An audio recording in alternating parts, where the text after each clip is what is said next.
आज हम दिवाली के पर्व की सब देशवासियों को बधाई देते हैं, क्योंकि श्री राम भगवान दीपावली के दिन अयोध्या नरेश बने थे और उन्हें अयोध्या जी का राज तिलक दिया गया था। और हम अपनी तरफ से और महापुरुषों के आशीर्वाद से और ब्रह्मा विष्णु भगवान जी को नमन करते हुए हम सब देशवासियों को दिवाली किया, लक्ष्मी पूजन किया बधाई देते हैं। और हम चाहते हैं सब देशवासी कुशल मंगल हो, सद्बुद्धि हो और भगवान से प्रीत करें और अपने जीवन को सफल करें। हमारे जिस धर्म में भी जुड़े हुए सब लोग हैं, सब धर्मों के लोग हैं, सबको हम बधाई देते हैं, कोटि कोटवार नमस्कार करते हैं, दंडवत प्रणाम है। और हम श्रीमद् भागवत कथा प्रारंभ की हुई है, लेकिन हम इस कथा में पूर्ण कथा सुना रहे हैं। इसमें ये नहीं जो बीच बीच में से कोई कोई साखी कोई कथा सुना दी, नहीं, हम पूरी सुना रहे हैं, क्योंकि श्रीमद् भागवत पुराण पूरा करेंगे। और जो भी लोग हमसे जुड़े हुए हैं, हम सबसे बेनती करते हैं 5-10 मिनट के लिए समय निकाल कर भगवान का भजन करो।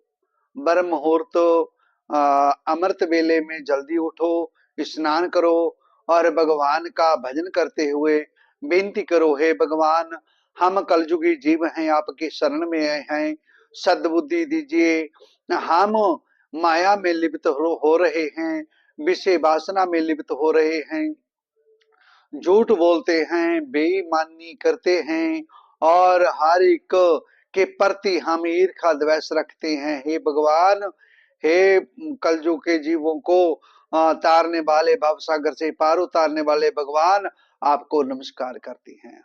हमारे सब देशवासियों को अमृत वेले ब्रह्म मुहूर्त में उठकर जल्दी स्नान करना चाहिए और भगवान का ध्यान लगाकर उनके प्रति विनती करनी चाहिए।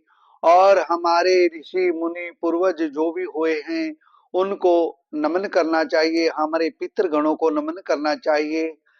और नगर खेड़ा जो बना हुआ है उसको भी नमन करना चाहिए। और हम महापुरुषों के आशीर्वाद से इस श्रीमद् भागवत की कथा आपको सुना रहे हैं और आप 5-10 मिनट निकाल कर कथा सुनिए और भगवान के प्रति आपका प्रेम होगा। आप जैसे कोई और वीडियोज देखते हैं उसमें कोई लाभ तो नहीं है, लेकिन हाँ, आपका मन बुराइयों तरफ चला जा रहा है। क्यों?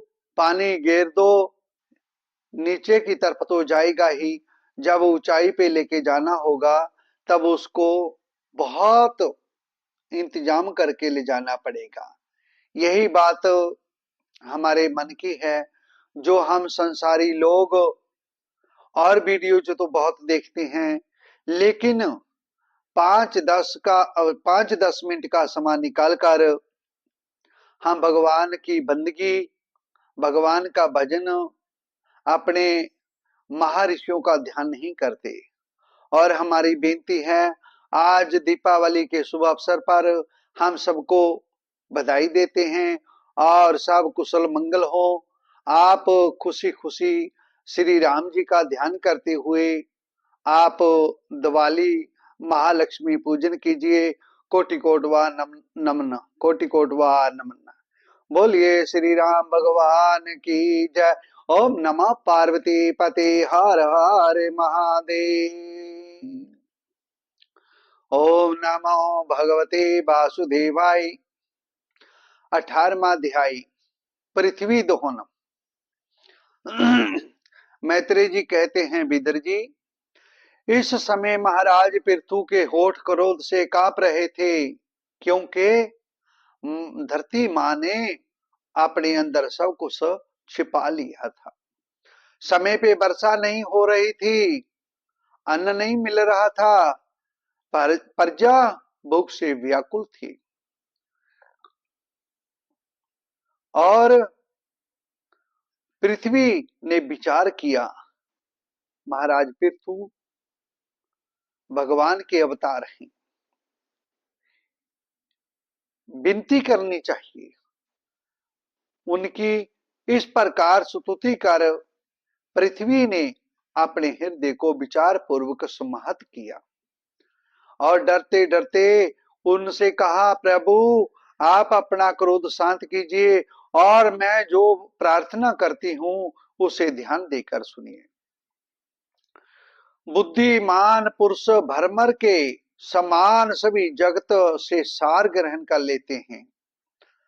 तत्वदर्शी मुनियों ने इस लोक और परलोक में मनुष्यों का कल्याण करने के लिए ऋषि अग्निहोत्र आदि बहुत से उपाय निकाले और काम में लिए हैं। उन प्राचीन ऋषियों के बताए हुए उपायों का इस समय भी जो पुरुष श्रद्धा पूर्वक भली बात आचरण करता है, वह सुगमता से अभीष्ट फल प्राप्त कर लेता है। परंतु जो अज्ञानी पुरुष उनका अनादर करके अपने मन कल्पित उपजाओं का आश्रय लेता है, उसके सभी उपाय और प्रयत्न बार बार निष्फल होते हैं।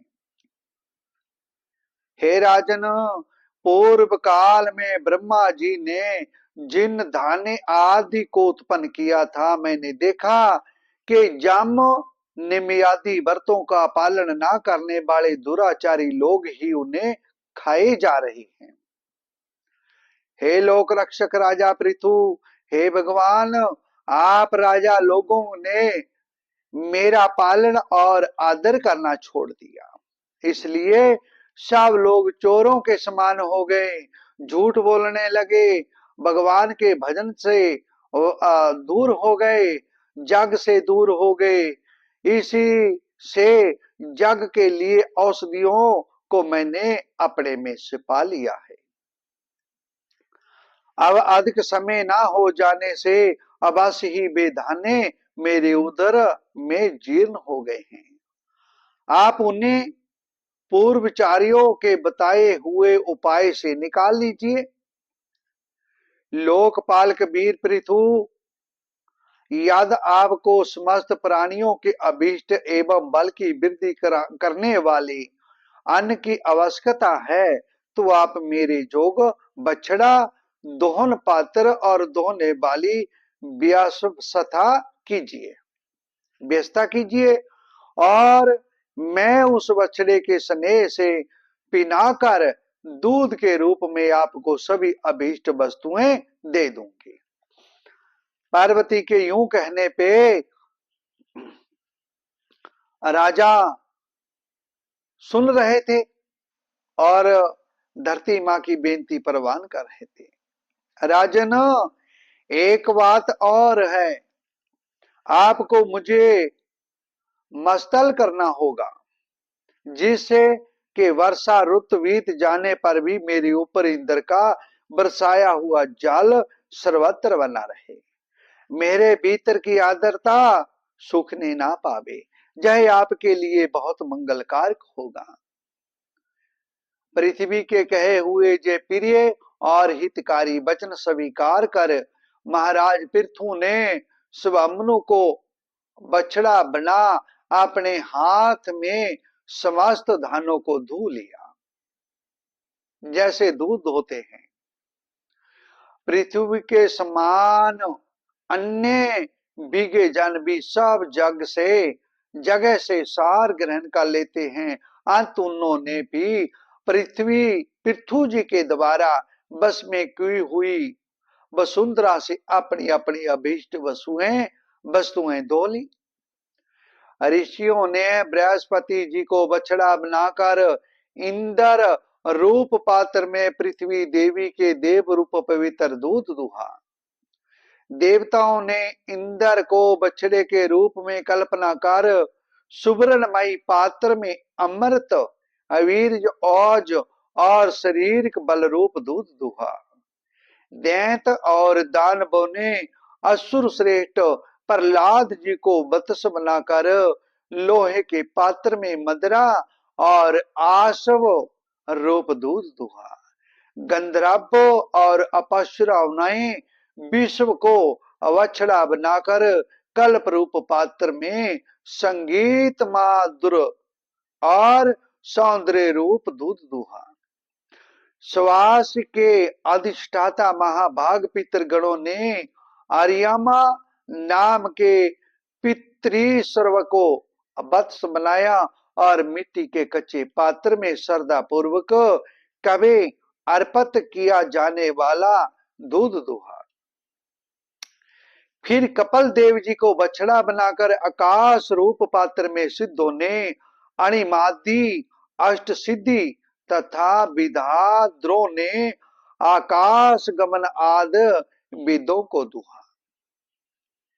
किमपुरुषादि अन्य मायावियोनियों ने मैं दानव को बछड़ा बनाया तथा अंतर्ध्यान होना, विचित्र रूप धारण कर लेना आदि मंगलमयी माया को दूध रूप से दुहा। इसी प्रकार यक्ष, राक्षस आदि भूत पिशाच मांसाहारियों ने भूतनाथ रुद्र को बछड़ा बनाकर कपाल रूप पात्र में रुद्रा स्वरूप दूध दुहा। बिना फन वाले सांप, फन वाले सांप, नाग, बिच्छू आदि विषैले जंतुओं ने तक्ष को बछड़ा बनाकर मुख्य रूप पात्र में विषय रूप दूध दुहा, जो आज सर्प के मुख में विराजमान है। पशुओं ने भगवान रुद्र के वाहन बैल को वत्स बनाकर वन रूप पात्र में तन रूप दूध दुहा। बड़ी बड़ी दाढ़ों वाले मांस भक्षी जीवों ने सिंह रूप बछड़े के द्वारा अपने शरीर रूप पात्र में कच्चा मांस रूप दूध दुहा तथा गरुड़ जी को वत्स बनाकर पक्षियों ने कीट पतंगादि चार और आचार फलादि पदार्थों को दूध रूप में दुहा। वृक्षों ने वट को वत्स बनाकर अनेक प्रकार का रस रूप दूध दुहा और पर्वतों ने हिमालय रूप बछड़े के द्वारा अपने शिख रूप पात्रों में अनेक प्रकार की धातुओं को दुहा, जो जैसे चांदी, लोहा, पीतल, तांबा, सोना, ये हैं, ये सब पृथ्वी के द्वारा दूध की तरह निकाले गए। पृथ्वी तो सभी अभीष्ट वस्तुओं को देने वाली है और इस समय वह पृथ्वी जी के अधीन थी। अति उससे सभी ने अपनी अपनी जाति के मुखिया को बछड़ा बनाकर अलग अलग पात्रों में भिन्न भिन्न प्रकार के पदार्थों को दूध के रूप में धो लिया। करुश्रेष्ठ विदर जी, इस प्रकार पृथु आदि सभी अन्य जो भोजियों ने भिन्न भिन्न दहन पात्र और वत्सों के द्वारा अपने अपने विभिन्न अन्न रूप दूध पृथ्वी से दूहे।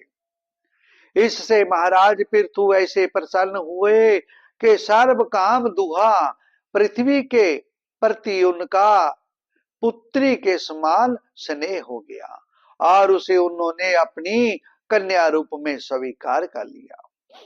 फिर राजा धीराज पृथु ने अपने धनुष की नोक से पर्वतों को फोड़कर यानी कि उठाकर इस सारे भूमंडल को प्राय समस्त कर दिया। वे पिता के समान अपनी प्रजा के पालन पोषण की व्यवस्था में लगे हुए थे। आज के राजा लोग जैसे नहीं थे, पैसे के पीछे पड़े हुए थे, नहीं, उन्होंने धर्म का राज किया था। उन्होंने इस मस्तल भूमि में प्रजा वर्ग के लिए जहां तहां यथा जोग निवास स्थानों का विभाग किया। अनेकों गांव, कस्बे, नगर, दुर्गा पूजन, हीरों की बस्ती, पशुओं के रहने के लिए संतान, सावनिया, खाने, किसानों के गांव और पहाड़ों की तहलटी के गांव बसाए। महाराज पृथु से पहले इस पृथ्वी तल पर ग्राम आदि का विभाग नहीं था। सब लोग अपने अपने सुविधे के अनुसार वे खट के जहां तहां बस जाते थे।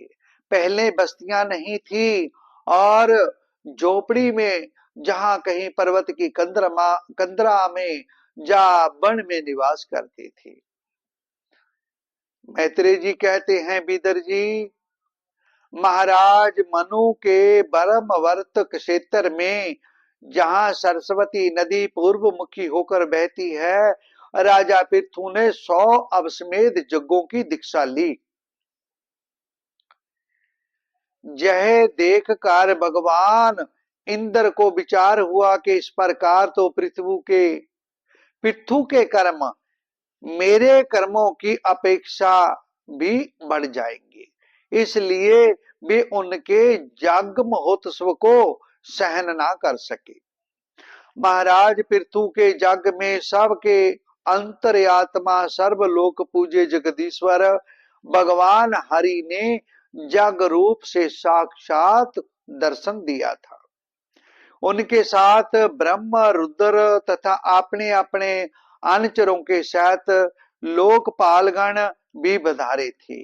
उस समय गंधर्व मुनि और अप्सराएं प्रभु की कीर्ति गा रही थी। सिद्ध विद्याधर दैत दानव यक्ष सुनंद नंद भगवान के प्रमुख पार्षद और सर्वदा भगवान की सेवा के लिए उत्सुक रहते थे। वे कपिल, नारद, तात्रेय एवं सनकादि जोगेश्वर भी उनके साथ आए थे। हे भरत, उस यज्ञ में यज्ञ सामग्रियों को देने वाली भूमि ने कामधेनु रूप होकर जजमान की तरह सारी कामनाओं को पूर्ण किया था। नदियां दाख और एक आध सब प्रकार के रसों को बहा लाती थी तथा जिनसे मधु चूता रहता था। ऐसे बड़े बड़े वृक्ष दूध, दही, अन्न और घृत आदि तरह तरह की सामग्रियां सर्पण करती थी। समुद्र बहुत सी रत्न राशियां, पर्वत, भक्ष, भोज, चोष और लेह, 4 प्रकार के अन्य लोकपालों के सहित संपूर्ण लोक तरह तरह के उपहार उन्हें समर्पण करते थे। महाराज पृथु तो एकमात्र श्री हरि को ही अपना प्रभु मानते थे, क्योंकि वो भगवान का अवतार थे। उनकी कृपा से उस जगनुष्ठान में उनका बड़ा उत्कर्ष हुआ, किंतु वह बात देवराज इंद्र को सहन ना हुई और उन्होंने उसमें विघ्न डालने की भी चेष्टा की। जिसमें महाराज पृथु अंतिम यज्ञ द्वारा भगवान जगपति की आराधना कर रहे थे, इंद्र ने ईर्ष्यावश गुप्त रूप से उनके यज्ञ का घोड़ा हर लिया। इंद्र ने अपनी रक्षा के लिए कवच रूप से पाखंड वेश धारण रूप धारण कर लिया था, जो अधर्म में धर्म का भ्रम उत्पन्न करने वाला है। जैसे आज के लोग धर्म का पहरा पहनकर पाखंड करते हैं, लोक दिखावा करते हैं, भगवान के प्रति प्रीत नहीं, वैसा इंद्र ने किया था। जिसका आश्रय लेकर पापी पुरुष भी धर्मात्मा सा जान पड़ता है। चोर अगर महात्मा का वस्त्र पहन ले तो चोर को भी लोग महात्मा समझ लेते हैं। इस वेश में घोड़े को लिए बड़ी शीघ्रता से आकाश मार्ग से जा रहे थे कि उन पर भगवान अत्रि की दृष्टि पड़ गई। उनके कहने से महाराज पृथु का महारथी पुत्र इंद्र को मारने के लिए उनके पीछे दौड़ा और बड़े क्रोध से बोला, अरे खड़ा रहे। इंद्र सिर पर जटा जूट और शरीर में भस्म धारण किए हुए थे। उनका ऐसा वेश देखकर पृथ्वी कुमार ने उन्हें मूर्तिमान धर्म समझा, इसलिए उन पर बाण नहीं छोड़ा। राजकुमार को पता नहीं लगा कि महात्मा है कि सल का रूप धारण किया है। जब वह इंद्र पर वार किए बिना ही लौट आया, तब महर्षि अत्रे ने पुण्य उस इंद्र को मारने के लिए आज्ञा दी। वत्स, इस देवता धम इंद्र ने तुम्हारे जग में बिगड़ डाला है, तुम इसे मार डालो। अत्रे मुनि के इस प्रकार उत्साह करने पर पृथु कुमार क्रोध में भर गया। इंद्र बड़ी तेजी से आकाश मार्ग में जा रहे थे। उनके पीछे वह इस प्रकार दौड़ा जैसे रावण के पीछे जटाऊ दौड़ा था। माता सीता की रक्षा लिए दौड़ा था, जानवर था नहीं, भगवान का प्यारा था। सर्वपति इंद्र ने उसे पीछे आते देख उस वेश में घोड़े को छोड़कर वह अंतर ध्यान हो गए और वह वीर अपना जगसु घोड़ा लेकर पिताजी के जगशाला में लौट आया। शक्तिशाली विदर जी उसके इस अद्भुत पराक्रम को देखकर महर्षियों ने उसका नाम बीजताश्व रखा। जग पशु को चसाल और यूप में बांध दिया गया। शक्तिशाली इंद्र ने घोर अंधकार फैला दिया और उसी में छिपकर वे फिर उस घोड़े को उसकी सेना की जंजीर समेत ले गए। अत्रे मुनि ने फिर आकाश में तेजी से जाते दिखा दिया, किंतु उनके पास कपाल और खंटवांग देखकर पृथु पुत्र ने उनके मार्ग में कोई बाधा ना डाली। तब अत्रे ने राजकुमार को फिर खुशाया और उसने गुस्से में भरकर इंद्र को लक्ष्य बनाकर अपना बाण चढ़ाया। जय देखते ही देवराज इंद्र उस बेश और घोड़ों को छोड़कर वहीं अंतर ध्यान हो गए। वीर विजिताश्व अपना घोड़ा लेकर पिता की जगशाला में फिर लौट आया। तब से इंद्र के उस निंदित वेश को मंद बुद्धि पुरुषों ने ग्रहण कर लिया। भी जब देवता लोग कपट कर सकते हैं तो हम भी सल कपट का वेश धारण कर कपट करें। वे पाप के खंड होने के कारण पखंड कहलाए। जहां खंड शब्द चिन्ह का वाचक है, इस प्रकार पृथु के जग का विध्वंस करने के लिए जग पशु को चराते समय इंद्र ने जिन्हें कई बार ग्रहण करके त्यागा था, उन नग्न रक्तांबर का पालिक आद पखंड पूर्ण आचारों में मनुष्यों की बुद्धि प्राय मोहित हो जाती है।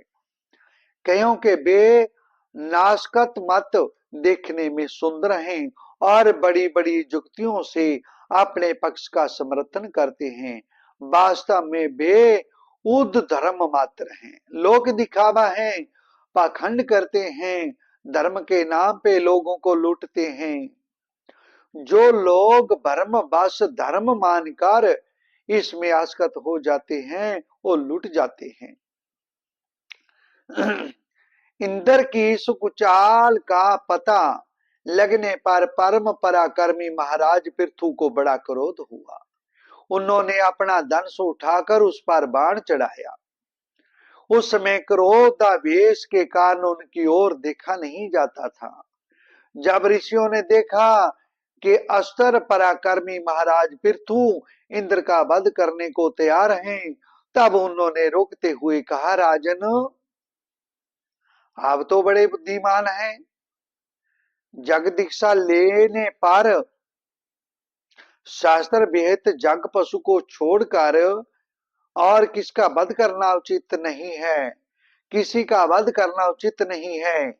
इस जग कार्य में विघ्न डालने वाला आपका शत्रु इंद्र तो आपके सूजस से ही ईर्खावास निस्तेज हो रहा है। हम अमोघ आवाहन मंत्रों द्वारा उसे जहीं बुला लेते हैं और अग्नि में हवन किए देते हैं। बिदर जी, जजमान से इस प्रकार सलाह करके उसके याजकों ने क्रोध पूर्वक इंद्र का आह्वान किया, आहुति दी। वे शास्त्र द्वारा आहुति डालना ही चाहते थे कि ब्रह्मा जी ने वहां आकर उन्हें रोक दिया। वे बोले, जाजको तुम्हें इंद्र का वध नहीं करना चाहिए। जय जग संज्ञक इंद्र तो भगवान की मूर्ति है। तुम यज्ञ द्वारा जिन देवताओं की आराधना कर रहे हो वे इंद्र के ही तो अंग हैं और उसे तुम यज्ञ द्वारा मानना चाहते हो। पृथु के इस यज्ञ अनुष्ठान में विघ्न डालने के लिए इंद्र ने जो पाखंड फैलाया है वह धर्म का उच्छेदन करने वाला है। इस बात पर तुम ध्यान दो, अब उससे अधिक विरोध मत करो, नहीं तो वह और भी पाखंड मार्ग का प्रचार करेगा। अच्छा, परम जस्वी महाराज पृथु के 99 जग रहने दो। फिर राज ऋषि पृथु से कहा, राजन आप तो मोक्ष धर्म के जानने वाले हैं, आपको ज्ञान है, अति आपको इन जग अनुष्ठानों की आवश्यकता नहीं है। आपका मंगल हो। आप और इंद्र दोनों ही पवित्र कीर्ति भगवान श्री हरि के शरीर हैं, इसलिए अपने अपने ही सावरूप भूत इंद्र के प्रति आपको क्रोध नहीं करना चाहिए। आपका यज्ञ निर्विघ्न समाप्त नहीं हुआ, इसके लिए आप चिंता ना करें, हमारी बात आदर पूर्वक स्वीकार कीजिए। देखिए, जो मनुष्य विधाता के बिगाड़े हुए काम को बनाने का विचार करता है उसका मन अत्यंत क्रोध में भरकर भयंकर मोह में फंस जाता है। बस इस यज्ञ को बंद कीजिए, इसी के कारण इंद्र के चलाए हुए पखंडों से धर्म का नाश हो रहा है। लोग पखंडी हो जाएंगे, भगवान के नाम पे लूटा करेंगे। देखिए, जो इंद्र घोड़े को चुराकर आपके जग में विघ्न डाल रहा है उसी के रचे हुए इन मनोहर पखंडों की ओर सारी जनता खींचती चली जा रही है। लोग एक दूसरे को लूटते हैं, बेईमानी करते हैं, दूसरे का धन दबाते हैं, दूसरे की स्त्री ले जाते हैं, चुगली करते हैं, दूसरे धर्मों की निंदा करते हैं। आप साक्षात विष्णु के अंश हैं, बेन के दुराचार से धर्म लुप्त हो जाएगा। हे राजन, ये जग समाप्त कीजिए। उस समयोचित धर्म की रक्षा के लिए ही आपने उसके शरीर से अवतार लिया है। प्रजापाल के पृथु जी, अपने इस अवतार का उद्देश्य विचार कर आप भृगुवाद विश्व चैता मुनीश्वरों का संकल्प पूर्ण कीजिए। जय प्रचंड पाखंड थम रूप इंद्र की माया अधर्म की जननी है, आप इसे नष्ट कर डालिए। लोक पखंडी ना हो, भगवान को पूजने वाले हो, हमारी बेनती परवान करिए।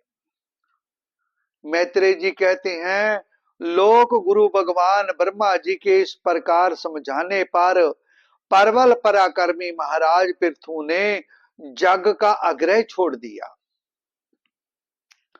और इंद्र के साथ प्रीत पूर्वक संधि भी कर ली। इसके पश्चात जब वे ययांत स्नान करके निवृत्त हुए, तब उनके यज्ञों से तिरपत हुए देवताओं ने उन्हें अभीष्ट वर दिए। आदि राज पृथु ने अत्यंत श्रद्धा पूर्वक ब्राह्मणों को दक्षिणाएं दी तथा ब्राह्मणों ने उनके सत्कार से संतुष्ट होकर उन्हें अमोघ आशीर्वाद दिए। वे कहने लगे, महाबाहो, आपके बुलाने से जो पितर देवता ऋषि और मनुष्य आदि आए थे, उन सभी का आपने दान मान से खूब सत्कार किया है। मैत्रेय जी कहते हैं, विदर जी, महाराज पृथु के 99 यज्ञों से यज्ञ भोगता जगेश्वर भगवान विष्णु को भी बड़ा संतोष हुआ। उन्होंने इंद्र के सहित वहां उपस्थित होकर उनसे कहा, राजन, तुम्हारे 100 अश्वमेध यज्ञ पूरे करने के संकल्प में बिगड़ डाला है। अब ये तुमसे क्षमा चाहते हैं, तुम इंद्र को क्षमा कर दो। नरदेव, जो श्रेष्ठ मानव साधु और सद्बुद्धि संपन्न होते हैं, वे दूसरे जीवों से द्रोह नहीं करते। जो भगवान की भक्ति में जुड़े हैं, दशा नहों की कीर्त करते हैं, वे कभी बुरा कर्म नहीं करते, क्योंकि जय शरीर ही आत्मा नहीं है। यद तुम जैसे लोग भी मेरी माया से मोहित हो जाएं, तो समझना चाहिए कि बहुत दिनों तक की हुई ज्ञानी जनों की सेवा से केवल भ्रम ही हाथ लगा है। ज्ञानवान पुरुष इस शरीर को अविद्या, वासना और कर्मों का ही पुतला समझकर इसमें आसक्त नहीं होता। जो समझदार हैं, वो इस शरीर का मोह नहीं करता। वो मोह करता है, प्यार करता है, तो भगवान के नाम से करता है। इस प्रकार जो शरीर में ही आसक्त नहीं है, वह विवेकी पुरुष इससे उत्पन्न हुए घर, पुत्र, धन आदि में भी किस प्रकार ममता रख सकता है। यह आत्मा एक शुद्ध सवयं प्रकाश निर्वाण गुणों का आश्रय स्थान, सर्वव्यापक, आवरण शून्य, सबका साक्षी है।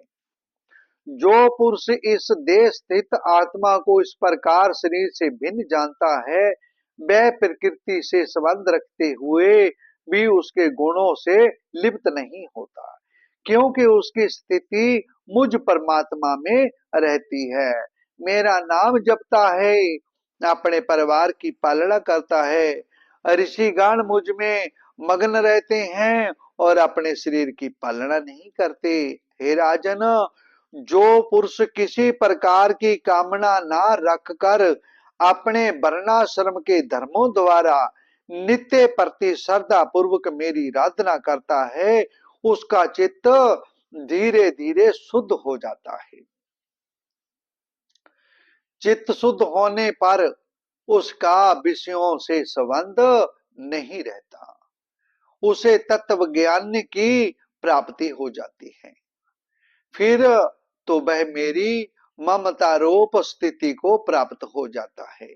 यही परम शांति, ब्रह्म अथवा कैवल है। जो पुरुष यह जानता है कि शरीर, ज्ञान, क्रिया और मन का साक्षी होने पर भी कुटुंब कूट साथ आत्मा उसमें निर्लिप्त ही रहता है, वह कल्याणमयी मोक्ष पद प्राप्त कर लेता है। राजन, गुण प्रवाह रूप आगमन तो भूत, इंद्र, इंद्रिया, अभिमानी, देवता, चिदाभास, इन सब की सृष्टि रूप परचितर लिंग शरीर का हुआ करता है। इसका सर्व साक्षी आत्मा से कोई संबंध नहीं है। मुझ में दृढ़ अनुराग रखने वाले बुद्धिमान पुरुषों संपत्ति और विपत्ति प्राप्त होने पर कभी हर्ष शोकादि विकारों के वशीभूत नहीं होते। इसलिए वीरवार तुम उत्तम मध्यम और अधम पुरुषों में समान भाव रखकर सुख दुख को भी एक सा समझो। मन और इंद्रियों को जीत कर मेरे ही द्वारा जुटाए हुए मंत्री आदि समस्त राज्य की पुरुषों की सहायता से संपूर्ण लोगों की रक्षा करो। राजा का कल्याण प्रजा पालन में है। वही राजा कहलाता है जो अपनी प्रजा का पालन करता है। इससे उसे परलोक में प्रजा के पुण्य का छठा भाग मिलता है। इसके विपरीत जो राजा प्रजा की रक्षा तो नहीं करता किंतु उससे कर वसूल कर जाता है, उसका सारा पुण्य तो प्रजा छीन लेती है और बदले में उसे प्रजा के पाप का भागी होना पड़ता है। वह राजा अगले जन्म दरिद्रता और गरीबी में जूझता है, वो नरक में पड़ता है। ऐसा विचार कर जब तुम श्रेष्ठ ब्राह्मणों की संपत्ति और पूर्व परंपरा से प्रकट हुए धर्म को मुख्य अपना लो तो कभी भी आसक्त ना होकर इस पृथ्वी का न्याय पूर्वक पालन करते रहो, तो सब लोग तुम से प्रेम करेंगे और कुछ ही दिनों में तुम्हें घर बैठे ही सनकादिक सिद्धों के दर्शन होंगे।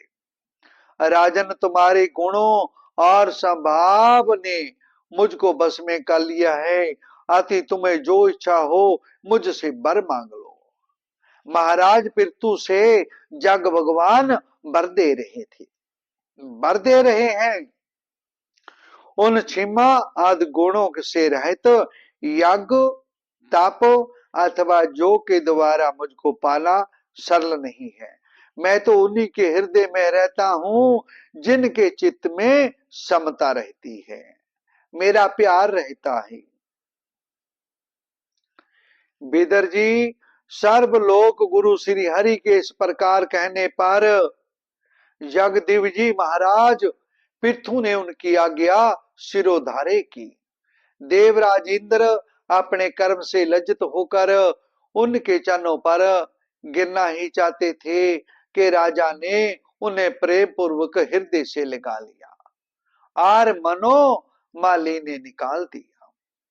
फिर महाराज पृथु ने विश्वात्मा भक्त वत्सल भगवान का पूजन किया और छिन छिन में उमड़ते हुए भक्ति भाव में निम्न होकर प्रभु के चरण कमल पकड़ लिए। श्री हरि ब्रह्मा से जाना चाहते थे किंतु पृथु के प्रति जो उनका बातेल भाव था उसने उन्हें रोक लिया। वे अपने कमल दल के समान नेत्रों से उनकी ओर देखते ही रह गए, वहां से जा ना सके। आदिराज महाराज पृथु भी नेत्रों में जल भरकर आने का कारण ना तो भगवान का दर्शन ही कर सके और ना तो कंठ गदगद हो जाने से कुछ बोल ही सके। उन्हें हृदय से आलिंगन कर पकड़े रहे और हाथ जोड़े रहे, ज्यों के त्यों खड़े रहे। प्रभु अपने चरण कमलों से पृथ्वी को स्पर्श किए खड़े थे। उनका करागर भाग गरुड़ जी के ऊंचे कंधे पर रखा हुआ था। महाराज पृथु नेत्रों के आंसू छोड़कर अतृप्त दृष्टि से उनकी ओर देखते हुए इस प्रकार कहने लगे, हे प्रभु, हे नारायण, हे हरि, मोक्षपति प्रभु, आप वर देने वाले ब्रह्मादि देवताओं को भी वर देने में समर्थ हैं। कोई भी बुद्धिमान पुरुष आपसे देहाभिमानियों के भोगने जोग विषयों को कैसे मांग सकता है? वे तो नार की जीवों को भी मिलते ही हैं। अब मैं इन तुष विषयों को आपसे नहीं मांगता। मुझे तो उस मोक्ष पद की इच्छा नहीं है जिससे महापुरुषों के हृदय से उनके मुख द्वारा निकला हुआ आपके चरण कमलों का मकरंद नहीं है। जहां आपकी कीर्ति कथा सुनने का सुख नहीं मिलता। इसलिए मेरी तो यही प्रार्थना है कि आप मुझे 10,000 कान दीजिए, जिससे मैं आपके लीला गुणों को सुनता ही रहूं। 1000 जेबा दीजिए, जिससे मैं आपके नाम जपता रहूं। हे पुण्य कीर्त प्रभु, आपके चरण कमल मकरंद रूपी अमृत कणों को लेकर महापुरुषों के मुख से जो वायु निकलती है, उसी में इतनी शक्ति होती है कि वह तत्व को भूले हुए हम कुछ योगियों को पुण्य तत्व ज्ञान करा देती है। अतएव हमें दूसरे वरों की कोई आवश्यकता नहीं है। उत्तम कीर्ति वाले प्रभु हे नारायण, सत्संग में आपके मंगलमयी सूझ को दैववश एक बार भी सुन लेने पर कोई पशु बुद्धि पुरुष भले ही तृप्त हो जाए, गुणग्राही उसे कैसे छोड़ सकता है?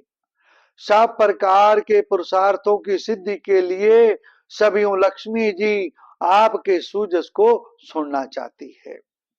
आप लक्ष्मी जी के समान मैं भी अत्यंत उत्कृष्टता से आप सुवर्ण गुणधाम पुरुषोत्तम की सेवा करना चाहता हूं, किंतु ऐसा ना हो कि एक ही पद की सेवा प्राप्त करने की होड़ होने के कारण आपके चरणों में ही मान एकाग्र करने वाले हम दोनों में कले छिड़ जाए। जगदीश्वर, जग जननी लक्ष्मी के हृदय में मेरे प्रति विरोध भाव होने की संभावना तो है ही, क्योंकि जिस आपके सेवा कार्य में उनका अनुराग है, उसी के लिए मैं भी ललायत हूं। किंतु आप दीनों पर दया करते हैं, इसके दुष्कर्मों को भी बहुत करके मानते हैं। इसलिए मुझे आशा है कि हमारे झगड़े में भी आप मेरा ही पक्ष लेंगे। आप तो अपने सब रूप में ही रमण करते हैं, आपको भला लक्ष्मी जी से भी क्या लेना है? इसी से निष्काम महात्मा ज्ञान हो जाने के बाद भी आपका भजन करते हैं। आप में माया के कार्य अहंकार आदि का सर्वथा भाव है। भगवान, मुझे तो आपके चरण कमलों का निरंतर चिंतन करने के सिवा सत्पुरुषों का कोई और प्रयोजन ही नहीं जान सक पड़ता। मैं भी बिना किसी इच्छा के आपका भजन करता हूँ। आपने जो मुझसे कहा कि वर मांग, सो आपकी इस वाणी को तो मैं संसार को मोह डालने वाली ही मानता हूँ। यही क्या, आपकी वेद रूपा वाणी ने भी तो जगत को बांध रखा है। जादू सो वेद वाणी रूप रस्सी से लोग बंधे ना होते तो वे मोह वासो सकाम कर्म क्यों करते? क्योंकि आप प्रभु सब लोगों को विषय विकारों में बांध दिया है। हे प्रभु, आपकी माया से ही मनुष्य अपने वास्तविक स्वरूप आपसे ही विमुख होकर अज्ञानवश अन्य स्त्री पुत्र आदि की इच्छा करता है। फिर भी जिस प्रकार पिता पुत्र की प्रार्थना की अपेक्षा ना रखकर अपने आप ही पुत्र का कल्याण करता है, उसी प्रकार आप भी हमारी इच्छा की अपेक्षा ना करके हमारे हित के लिए सदैव ही प्रयत्न करें।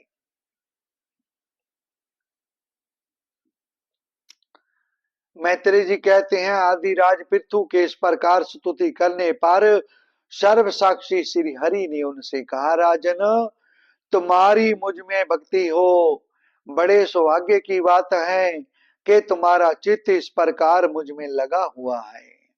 ऐसा होने पर जो पुरुष सहज में ही मेरी उस माया को पार कर लेता है, जिसको छोड़ना या जिसके बंधन से छूटना अत्यंत कठिन है, अत तुम सावधानी से मेरी आज्ञा का पालन करते रहो। प्रजापालक नरेश, जो पुरुष मेरी आज्ञा का पालन करता है उसका सर्वत्र मंगल होता है, कल्याण होता है। मैत्रेय जी कहते हैं, बीदर जी इस प्रकार भगवान ने महर्षि पृथु के सार गर्भित वचनों का आदर किया। फिर पृथु ने उनकी पूजा की और प्रभु उन पर सब प्रकार कृपा कर वहां से चलने को तैयार हुए। महाराज पृथु ने वहां जो देवता ऋषि पितर गंधर्व सिद्ध चारण नाग किन्नर अपक्षरा मनुष्य और पक्षी आदि अनेक प्रकार के प्राणी एवं भगवान के पार्षद आए थे, उन सभी का भगवत बुद्धि से भक्ति पूर्वक वाणी और धन के द्वारा हाथ जोड़कर पूजन किया, सबका स्वागत किया। इसके बाद वे सब अपने अपने स्थानों को चले गए। भगवान अच्युत भी राजा पृथु एवं उनके पुरोहितों का चित्त चुराते हुए अपने धाम को सिधारे। तदनंतर अपना स्वरूप दिखाकर अंतर ध्यान हुए। अव्यक्त स्वरूप देवादिदेव भगवान को नमस्कार करके राजा पृथु भी अपनी राजधानी में चले गए।